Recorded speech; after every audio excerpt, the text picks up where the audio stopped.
Hello दोस्तों, आपका स्वागत है आपका अपने YouTube चैनल गुप्ता टेक्निकल 7.0 में। तो आज हम बात करने वाले हैं वन्य जीव, ठीक है ना, भारत के वन्य जीव के बारे में। तो ये पर्यावरण की दृष्टि से या भारत के भूगोल की दृष्टि से, दोनों की दृष्टि से ही क्या है, बहुत ही महत्वपूर्ण टॉपिक है, ठीक है ना। तो ये एनवायरनमेंट में भी आता है और भारत के भूगोल में भी आता है।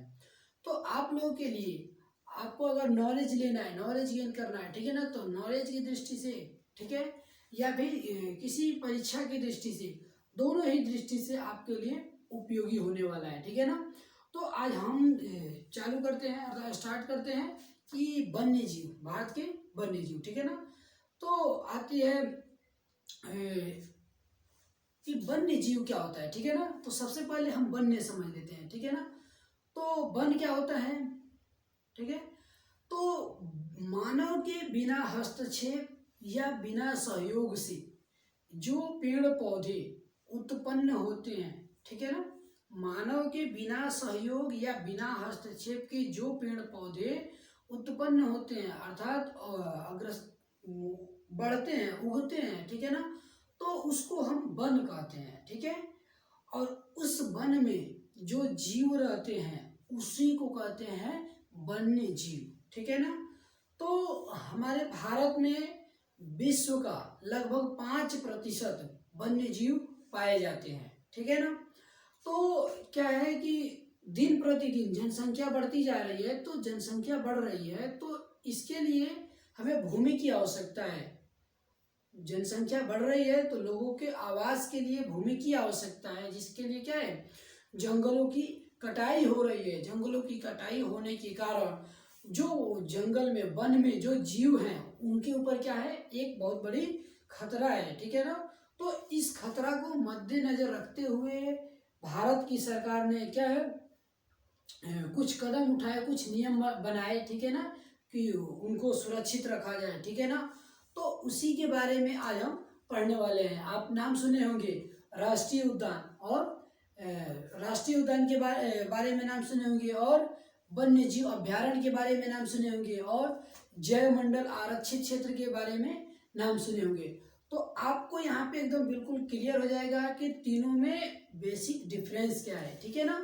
तो देखिए, भारत में वन्य जीव, ठीक है, 5 जून 1972 को स्वीडन में एक बैठक हुआ, जिसमें क्या है कि पर्यावरण के प्रति लोगों को जागरूक किया गया, ठीक है ना। और उसके बाद से अलग अलग देशों में पर्यावरण को लेके, वन को लेके, ये सब चीज को लेके क्या है, अलग अलग कदम उठाए गए।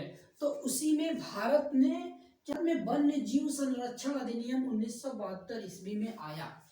उसी 1972 में भारत ने वन में रहने वाले जीवों को संरक्षित करने के लिए एक नियम लागू कर दिया, ठीक है ना। इस नियम के अंतर्गत क्या है, वन में जो भी जीव हैं उनको सुरक्षित किया जाएगा, मानव से सुरक्षित किया जाएगा, ताकि मानव उसका कोई हस्तक्षेप ना करे, ठीक है ना। तो देखिए, ये तो बता ही दिया कि भारत में विश्व का लगभग 5% वन्य जीव पाए जाते हैं। अब आइए देखिए, ठीक है, राष्ट्रीय उद्यान, वन्य जीव को संरक्षित करने के लिए 3 चीजें लाए गए, ठीक है ना। एक तो है राष्ट्रीय उद्यान, दूसरा वन्य जीव अभ्यारण्य, तीसरा जैव मंडल आरक्षित क्षेत्र। तो देखिए, राष्ट्रीय उद्यान क्या है, सरकार द्वारा पूर्णतः नियंत्रित जो राष्ट्रीय उद्यान है, नेशनल पार्क है ना, तो गवर्नमेंट क्या है, गवर्नमेंट अपने पूरे पूरे कंट्रोल में रखती है राष्ट्रीय उद्यान को, ठीक है ना। जबकि वन्य जीव अभ्यारण्य को क्या है, पूरी कंट्रोल में नहीं रखती है। क्यों? क्योंकि इसका क्या है, सीमा जो होता है वो उसका निर्धारण नहीं होता है, वो स्पष्ट नहीं होता है कि जैव मंडल आरक्षित, सॉरी, वन्य जीव अभ्यारण्य का जो क्षेत्र है वो कितना दूर तक फैला है। इसीलिए क्या है, ये आंशिक संरक्षित रहता है, इसका सीमा निर्धारण नहीं होता है, कोई क्षेत्र निर्धारित नहीं होता है कि इस क्षेत्र तक ही हमारा वन्य जीव अभ्यारण्य है। इसलिए क्या है, ये आंशिक संरक्षित रहता है। जबकि ये राष्ट्रीय उद्यान है, इसका क्षेत्र, इसका सीमा निर्धारित होता है, फिक्स होता है। इसलिए ये क्या है, पूर्णतः गवर्नमेंट के कंट्रोल में रहती है, ठीक है ना। इस पर मानव द्वारा कोई भी एक्टिविटी की जाए तो उस पर क्या है, रोक लगा दी जाती है। किस पे, तो राष्ट्रीय उद्यान में, अर्थात जो भी राष्ट्रीय उद्यान में, उसमें मानव अपना कोई भी पर्सनल वर्क नहीं कर सकता है, ठीक है ना। या उनमें जो भी वन्य जीव है उनको नुकसान नहीं पहुंचा सकता है। ये सरकार, जो हमारे सरकारी क्या है, कानूनन अपराध है। इसलिए क्योंकि ये क्या है, राष्ट्रीय उद्यान पूर्णतः कंट्रोल में है सरकार के, ठीक है ना। और यहाँ पे क्या है कि जो भी व्यक्ति है वो जीव को, जो भी है वन में, उनको कोई भी नुकसान नहीं पहुंचा सकती। और यहाँ पे क्या है, इसका सीमा निर्धारण स्पष्ट ही नहीं होता है कि हाँ ये कहाँ तक वन्य अभयारण्य है, ठीक है ना, वन्य जीव अभयारण्य है। तो इसीलिए ये क्या है, पूर्णतः सरकार के कंट्रोल में नहीं रहती है। अब आते हैं जैव मंडल आरक्षित क्षेत्र की तरफ, ठीक है ना।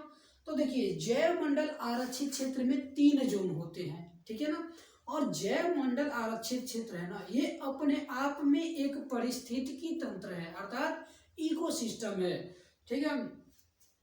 तो इसमें 3 क्षेत्र होते हैं। जो बाहरी क्षेत्र होता है उसको संक्रमण क्षेत्र कहते हैं। उसमें मानव अपने जो मानव की जो गतिविधियां हैं वो कर सकते हैं, अर्थात अपनी निजी कार्य को कर सकते हैं। उसके बाद से दूसरा जोन आता है, उसके और पास जाते हैं तो बफर जोन आता है, बफर क्षेत्र, ठीक है ना।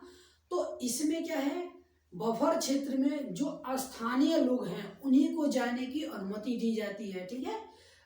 दूर के लोग नहीं जाते हैं। और वो भी जो स्थानीय लोग जाते हैं बफर जोन में, तो वहाँ के रहने वाले जो भी वन्य जीव है उसको बिना नुकसान पहुंचाए उसका कोई भी हस्तक्षेप नहीं करेंगे, ठीक है ना।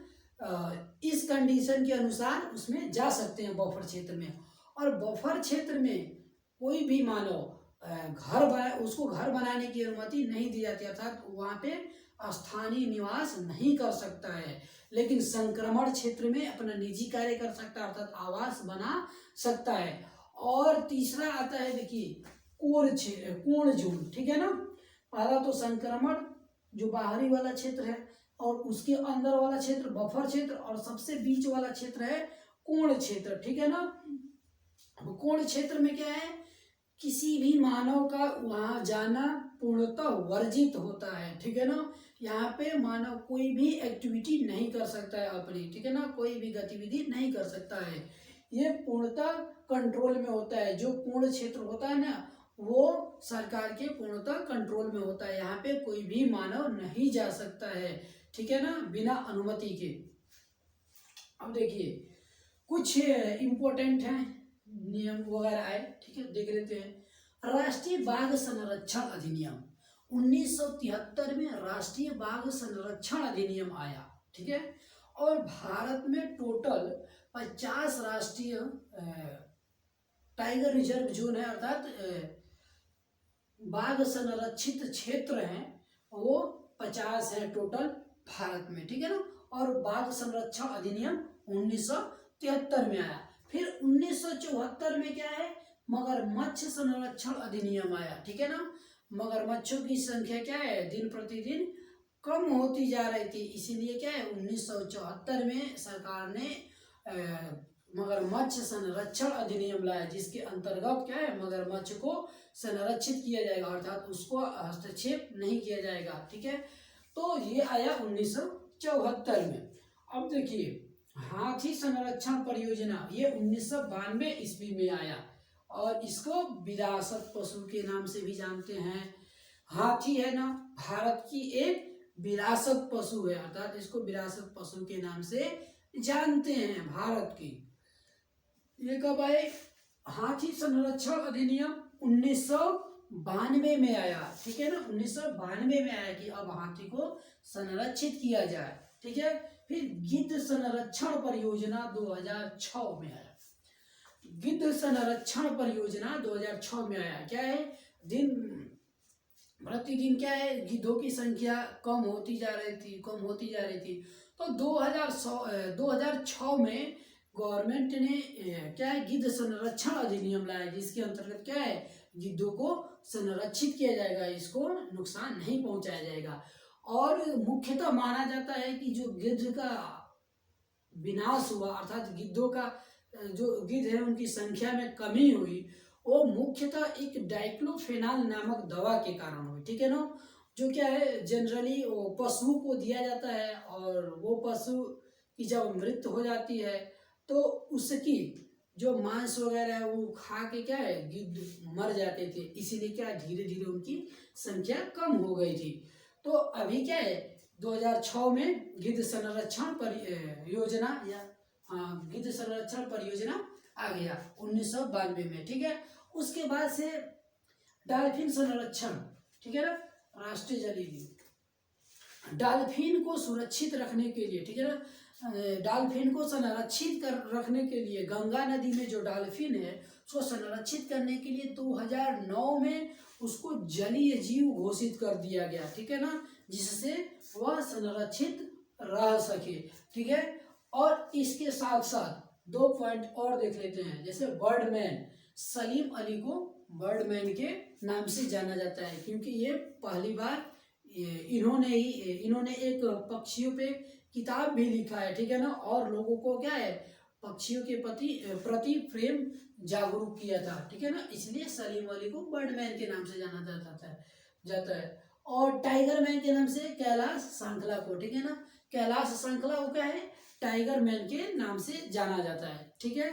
तो चलिए अब देख लेते हैं कि भारत में, हाँ यहाँ पे देखिए, भारत में टोटल राष्ट्रीय उद्यान की संख्या 105 है, वन्य जीव अभ्यारण्य की संख्या 532 है, टोटल भारत में 532 वन्य जीव अभ्यारण्य है, और जैव मंडल आरक्षित क्षेत्र 18 है, टोटल भारत में 18 जैव मंडल आरक्षित क्षेत्र है, ठीक है। तो अब हम मैप के माध्यम से समझ लेते हैं कि कौन सा राष्ट्रीय उद्यान या वन्य जीव अभ्यारण्य या जैव मंडल आरक्षित क्षेत्र कहाँ कहाँ पे है, किस किस राज्य में है, ठीक है। तो इसको मैप के माध्यम से समझ लेते हैं ताकि क्या है, इसको याद करना आसान हो जाए, ठीक है। तो चलिए देखते हैं, आइए मैप के माध्यम से समझ लेते हैं कि कौन सा नेशनल पार्क या वन्य जीव अभ्यारण्य या जैव मंडल आरक्षित क्षेत्र कहाँ कहाँ पे है, ठीक है ना। इसका लोकेशन देख लेते हैं। मैं एग्जाम में अक्सर पूछ दिया जाता है कि कौन ये नेशनल पार्क का नाम दे देगा और पूछ देगा कि किस राज्य में है, ठीक है ना, या किस वजह से फेमस है, ठीक है ना। तो चलिए इसका मैप के माध्यम से हम याद करने की कोशिश करते हैं कि कौन सा नेशनल पार्क या कौन सा वन्य जीव अभ्यारण्य कहाँ पे है, ठीक है। तो चलिए शुरू करते हैं, यहाँ से शुरू करते हैं, ठीक है ना, हिमाचल प्रदेश से, ठीक है ना। देखिए हिमाचल प्रदेश में क्या है, शीत मरुस्थल है, ओके। उत्तराखंड में जिम कॉर्बेट नेशनल पार्क है, ये जिम कॉर्बेट नेशनल पार्क का पुराना नाम है हैली नेशनल पार्क, ठीक है ना। ये भारत का सबसे पुराना नेशनल पार्क अर्थात सबसे पहला नेशनल पार्क है, ठीक है ना, जिम कॉर्बेट नेशनल पार्क। और दूसरा है राजा जी नेशनल पार्क, तीसरा है नंदा देवी नेशनल पार्क। ये सब क्या है, ये तीनों उत्तराखंड में, देखिए। वैसे तो जैव मंडल आरक्षित क्षेत्र टोटल 18 है, और राष्ट्रीय उद्यान है टोटल भारत में 105, ठीक है ना, और वन्य जीव अभ्यारण्य 532 है। तो सबके बारे में पूछा भी नहीं जाता है और पूरा क्या है मैप में मेंशन भी नहीं हो पाएगा। तो यहाँ पे क्या है, जो मुख्य है, जो अधिकतर एग्जाम में पूछ दिए जाते हैं, तो उसी को हमने यहाँ पे लिखा है, ठीक है ना। तो इसमें से अक्सर एग्जाम में पूछ दिए जाते हैं, किसी भी एग्जाम में, किसी भी कॉम्पिटिटिव एग्जाम के लिए, ठीक है ना। तो ये देखिए, तो उत्तराखंड में क्या है, जिम कॉर्बेट नेशनल पार्क और राजा जी national park, Nanda Devi national park. और फिर यहाँ पे आइए यूपी में, तो यूपी में है दुधवा, पीलीभीत और चंद्रप्रभा। यूपी में 3 है, दुधवा, पीलीभीत और चंद्रप्रभा, ठीक है। अब देखिए यहाँ पे हरियाणा में देख लेते हैं, तो हरियाणा में क्या है, सुल्तानपुर झील है, ठीक है ना, यह पक्षियों से संबंधित है। ये सुल्तानपुर झील है हरियाणा में, जो कि पक्षियों से संबंधित है, ठीक है। अब देखिए यहाँ पे बिहार में एक है टाइगर रिजर्व, ठीक है ना, टाइगर रिजर्व क्षेत्र या फिर वाल्मीकि नगर है, ठीक है ना। ये टाइगर रिजर्व जोन है, मात्र एक ही है बिहार में, ठीक है। और उसके बाद से यहाँ पे देखिए सिक्किम में है कंचनजंगा, ठीक है ना, ये भारत का सबसे ऊंचा शिखर है, या फिर कहे तो highest mountain peak in India, ठीक है ना। तो ये सिक्किम का क्या है, कंचनजंगा सबसे ऊंचा पर शिखर है। और देखिए असम में है काजीरंगा, मानस, ओरांग। काजीरंगा राष्ट्रीय उद्यान किस लिए प्रसिद्ध है, तो ये एक सींग वाले गेंडे के लिए प्रसिद्ध है काजीरंगा, यहाँ पे है असम में। फिर मानस भी है और ओरांग, ओरांग है, ठीक है ना। तो असम से ये 3 याद कर सकते हैं, ये एग्जाम में अक्सर पूछ दिए जाते हैं, ठीक है ना। और अरुणाचल प्रदेश में है नामदफा, ठीक है। और ये मेघालय में है नोकरेक, मिजोरम में है डम्फा, ओके। छत्तीसगढ़ में है अचान कमर और इंद्रावती। छत्तीसगढ़ से 2 याद रख सकते हैं, अचान कमर और इंद्रावती, ठीक है। अब देखिए यहाँ पे ओडिशा में क्या है, चिल्का झील है, सतकोशिया है और भितरकनिका है और सिमकी पाल है, ओके। और अरुणाचल आंध्र प्रदेश में है नागार्जुन सागर, ये लार्जेस्ट टाइगर रिजर्व जोन है, ठीक है ना। यहाँ पे टाइगर की ये सबसे बड़ा टाइगर रिजर्व क्षेत्र है, ठीक है। यहाँ पे अधिक टाइगरों की संख्या यहाँ पे नागार्जुन सागर में क्या है, अधिक है, ठीक है ना। और टोटल भारत में टाइगर रिजर्व जोन 50 है, ठीक है। पूरे भारत में 50 टाइगर रिजर्व जोन है, ओके। जिसमें से नागार्जुन सागर जो कि आंध्र प्रदेश में है, ये क्या है, लार्जेस्ट टाइगर रिजर्व जोन है, ठीक है। और तमिलनाडु से 2 याद रख सकते हैं, इंदिरा गांधी और मन्नार की खाड़ी, ओके। यहाँ पे देखिए केरल में है पेरियार है और शांत घाटी है। केरल में है पेरियार, पेरियार क्या है, जैव विविधता के लिए फेमस है, ठीक है ना, पेरियार और शांत घाटी। ये कहाँ है, ये केरला में है। कर्नाटक से 2 याद रख सकते हैं, बांदीपुर और नीलगिरी, ठीक है। और गोवा से महावीर, यहाँ पे महाराष्ट्र से पेंच और सह्याद्री। यहाँ पे देखिए जो पेंच है ना, पेंच का कुछ हिस्सा महाराष्ट्र में पड़ता है और कुछ हिस्सा मध्य प्रदेश में पड़ता है। तो पेंच है तो मध्य प्रदेश में भी बोल सकते हैं और मध्य प्रदेश में भी बोल सकते हैं और महाराष्ट्र में भी बोल सकते हैं, ठीक है ना। तो ऑप्शन में यदि मध्य प्रदेश है तो मध्य प्रदेश को ट्रिक करिए, मध्य प्रदेश को, या फिर महाराष्ट्र है तो महाराष्ट्र को ट्रिक करिए। ऑप्शन में दोनों मध्य प्रदेश और महाराष्ट्र एक साथ नहीं देगा, तब तो इसको क्या है, इसमें काउंट करें या इसमें काउंट करें। एक्चुअली क्या है, जो पेंच है वो मध्य प्रदेश और महाराष्ट्र दोनों में इसका कुछ कुछ हिस्सा है, ठीक है। अब देखिए मध्य प्रदेश में क्या है, कुल टाइगर रिजर्व को मिला के टाइगरों की संख्या अधिक है, इसलिए मध्य प्रदेश को टाइगर स्टेट के नाम से जाना जाता है, ठीक है ना। तो यहाँ पे क्या है, पंचमढ़ी है, कान्हा है और बांधवगढ़, सतपुरा, मन्नार, पन्नार है और पेच है, ठीक है। तो इतने यहाँ पे मध्य प्रदेश में है। अब देख लिए गुजरात में चलते हैं।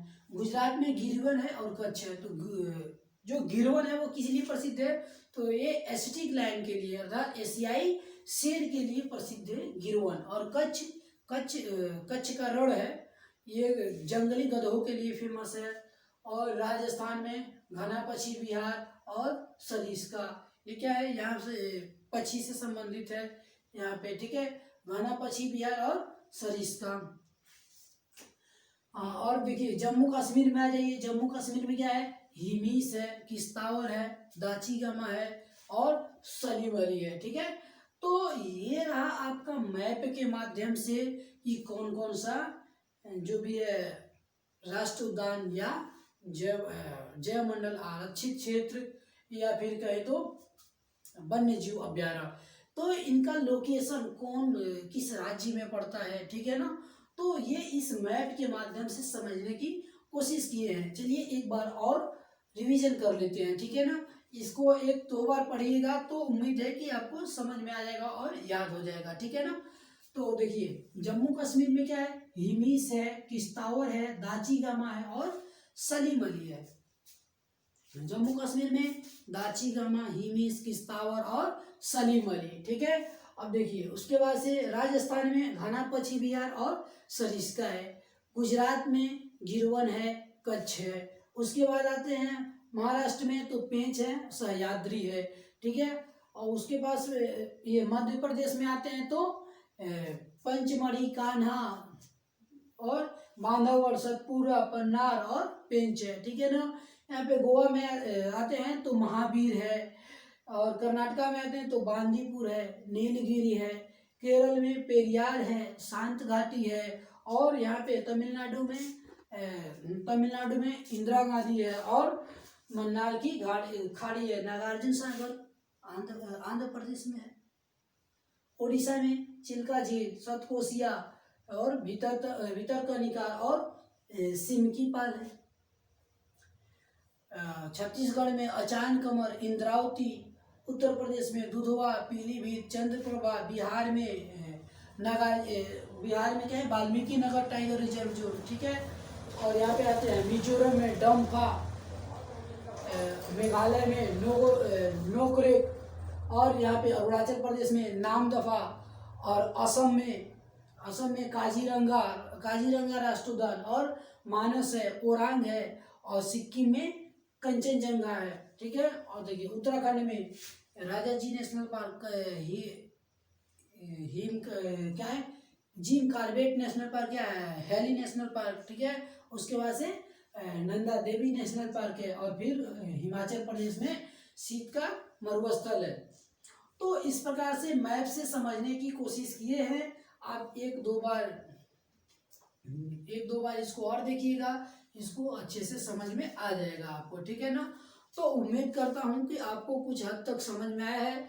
एक बार में एक्चुअली क्या है, याद नहीं हो सकता है, तो इसको क्या है, एक दो बार और देखिए, और इसको क्या है, मैप के माध्यम से इसका डायग्राम बनाने की कोशिश करिए। एक दो बार बनाइए, आपको याद हो जाएगा, ठीक है। तो यदि आपको यह वीडियो अच्छा लगा है तो इसको लाइक कर सकते हैं और अपने दोस्तों में शेयर कर सकते हैं। तो थैंक यू इस वीडियो को देखने के लिए।